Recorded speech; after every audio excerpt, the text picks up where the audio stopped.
Afternoon, Donny Walker. It's high noon in Parksville, BC, Vancouver Island, or Fantasy Island like I call it. Beautiful day here today, 6 degrees. Beautiful sunny day. Check it out. Sorry about that, Tim. I didn't mean to show this to you today. He was only -5 in Alberta, so a little bit of snow. He's actually not plowing as much snow out there this year compared to other years, so maybe we're going to have a little bit better of a winter for everyone. Be nice. Alrighty, so it's TGIF. I figured I better do a video. Just finished porting a 390 here. Next on the block will be a 395, then two 592s, and then a few other ones in boxes here. 2100, 390, a 372. Anyways, you get what I mean. Alrighty, let's have a little bit of chat about the week, what I've been up to. As you know, always busy, right? Let's just see what I'm doing here now.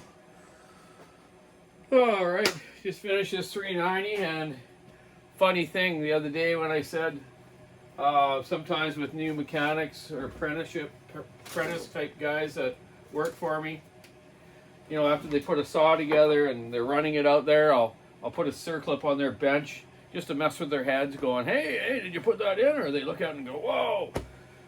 And obviously I was just joking. So sorry to any of the guys that have ever done that to you. It's not a very nice trick.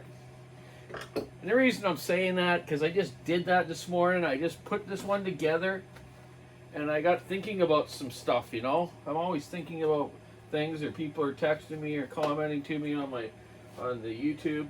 Kind of distracts me. I gotta watch that, eh? So I thought, I don't remember putting that circlip in this thing. I'm like, oh God. So I quickly undid the bolts, lifted it up, shined a light through it just to see, and sure enough it did. I always take the one off the clutch side. I don't know, it's just a habit of mine on Huskies. On stills, I always take them off on the ignition side. Don't ask me why, I just do. It's just easier to do, I guess. So yeah, because I looked in then I started looking in the box here. Well, the circlip's not there. It's not on the bench. And like I say, sure enough, I loosened it off, moved it up, and I did put it in. So there you go.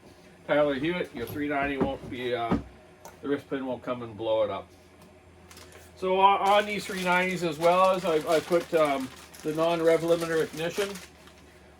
Some guys are okay with the ones they come with the 13,000 rev limiter, but almost everyone I do saws for love the non-rev limiter one, so they can rev it a little more. I like to set them around 13.6 to 13.8, okay? And that way when you're limbing, you're standing on that log, you don't have that bump, bump, bump, bump, like an ignition miss, which is called the rev limiter. Some people think it's running rich, but it isn't. It's the rev limiter.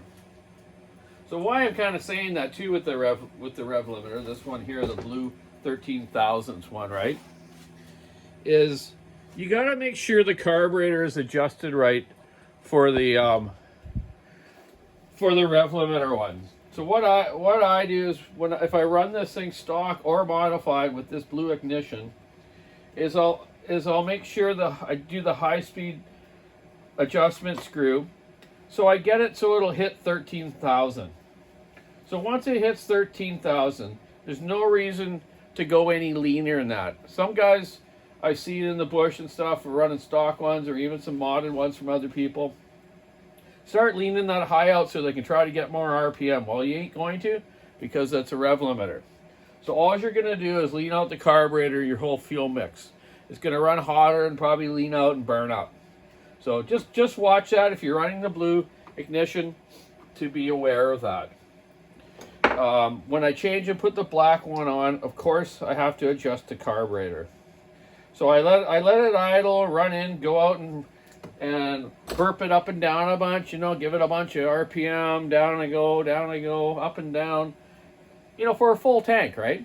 And at the end of the full tank, I'll set that carburetor so the low's right, the idle's right, and the high speed is set between 13.6, 13.8.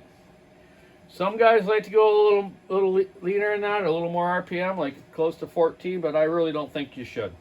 You might end up with bottom end bearing problems from over revving. They will handle it, most of them, but just try to keep it around that, okay?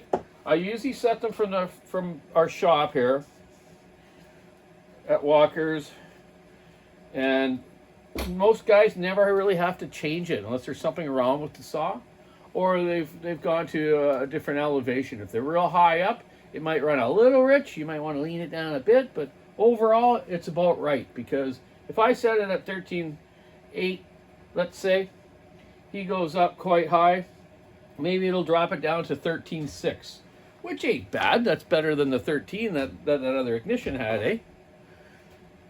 So it's just something to be aware of. And if you do go up high elevation and you've set that RPM a little higher, just remember when you come back down to the beach, if you're falling down along the water line again, you got to richen it up, okay?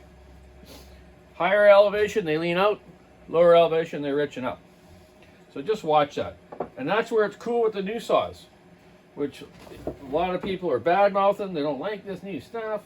But think about that, man. It compensates for that. That thing runs at the exact same RPM as it does right here on Fantasy Island, as it does up in like Denver, Colorado. And that's a proven fact. Because a couple friends of mine that have worked up there, the saws that were set down this way, and they've gone somewhere like that high, the things just won't run. They just will not run right. They just run so rich. So you either have to know how to adjust the carburetor, or even in some cases with different types of carburetors, you might want to change the main jet if you have a changeable main jet. Sort of like you do on motorcycles and stuff, eh? Dirt bikes and snowmobiles, you know, all those snowmobiles and stuff. They're all compensated for that type of stuff, right? They have to be. So, just saying, that's how it all works. So there's the bit of an insight on the 390s I do. You know, I do the porting, changes ignition, and do the muffler mod. Muffler mods I do, you know, I've showed you before, are this way for our forestry regulations and whatnot. Screens with these type of caps.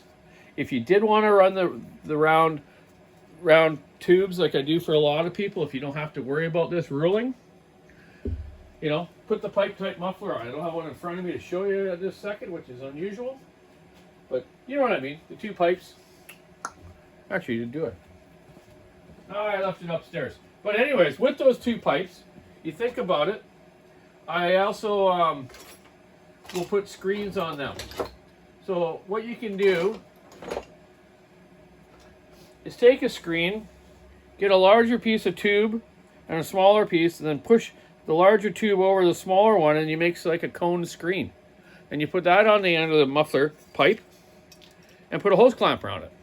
If you have to, if the regulations for forestry fire or your area, you got to have that, eh? Okay? I just thought I'd show you that. Probably all missed me. I didn't do a video this morning. I was busy. I had to go to, we went to Nanaimo last night. I had to fix a couple cupboards at our daycare there, because I'm the handyman, you know. And we realized we've lost our passports, and we're going for a trip in January. So I had to go get a new picture for a new passport. We phoned in and canceled our passports in case we don't find them. And if we don't find them, we're going to get to a deadline where we won't be able to have a passport to head to where we're going. And where we're going? Hawaii. Anyone else? Anyone out there watches me from Hawaii? Yeah, I'd love to come and have a visit for you when I come there. Maybe you can show me some attractions there. Hey, I forget how long we're gonna be there for, but we might rent a caravan, like a little camper van thing, and also probably stay in maybe a B&B or something as well, right? Looking forward to that. But yeah, had to go get new passports. But yeah, maybe we can go out and cut some pineapple trees or something. Anyways, I better get back at her. I want to get this done, get that 395 done, and get those other ones apart and have them ready for porting. I want to check some stuff on the 592, make sure the factory hasn't changed anything. I like to remeasure them every once in a while just to see if there's been any changes. It's a beautiful day, man. If you're living in my neighborhood or up on the island here right now, get out and enjoy the day. I've fairly warm in here this morning. I came and got my heater on right away. and then went upstairs and had some toast, and then came back. So yeah, it's comfortable. You know, I got a sweater on, my coat here. Yeah, there's nothing wrong with it. So hey, keep your saw in the wood, stick in the ice, wherever on the road. Have a great weekend. Get out and do something adventurous. Just be kind to everyone. Be safe. Have a good day. Bye now.